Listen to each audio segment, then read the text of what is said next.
పాత సంవత్సరము 2025 సంవత్సరం చివరి దినములలో ఉన్నాం. దీన్ని విడిచిపెట్టి కొత్త సంవత్సరములో మనం అడుగు పెడుతున్నాం. ఈ అడుగు పెట్టే సమయంలో ప్రభువునకు కృతజ్ఞతా స్తుతులు చెల్లించవలెను. గడిచిన కాలములో ఎన్నో పరిస్థితుల నుంచి దేవుడు మనల్ని కాపాడి రక్షించి సజీవులు ఉంచినందుకు దేవునికి కృతజ్ఞతా స్తుతులు చెల్లించవలెను. కీర్తనలు 107వ అధ్యాయము 8వ వచనములో చూసినప్పుడు ఆయన కృపను బట్టి నరులకు ఆయన చేయు ఆశ్చర్య కార్యములు బట్టి వారు యెహోవాకు కృతజ్ఞతా స్తుతులు చెల్లించెదరు అనే మాట కనపడుతుంది. ఇది కేవలం ఈ అధ్యాయములో ఒక్క చోట కాదు. 8వ వచనములో కనపడుతుంది, 15వ వచనంలో కనపడుతుంది, అదే మాట 21వ వచనంలో కనపడుతుంది, అదే మాట 31వ వచనంలో కనపడుతుంది. ఆయన కృపను బట్టి నరులకు ఆయన చేయు ఆశ్చర్య కార్యములు బట్టి వారు యెహోవాకు కృతజ్ఞతా స్తుతులు చెల్లించెదరు.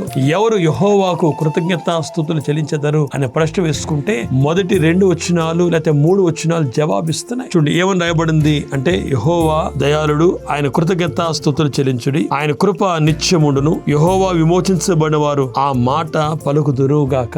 దేవుడు విమోచించిన వారు ఆ మాట పలుకుతారు. ఎవరైతే తూర్పు నుండి, పడమ నుండి, ఉత్తరం నుండి, దక్షిణ దిక్కు నుండి, ఆయా ప్రాంతం నుండి పోగు చేయబడతారో ఆ మాట పలుకుతారు. దేవుని కృతజ్ఞతా స్తుతులు. దేవుని చేత విమోచించబడిన మనము ఆయనకి కృతజ్ఞతా స్తుతులు చెల్లించవాలని ప్రేమతో మీకు మనవి చేస్తున్నాను.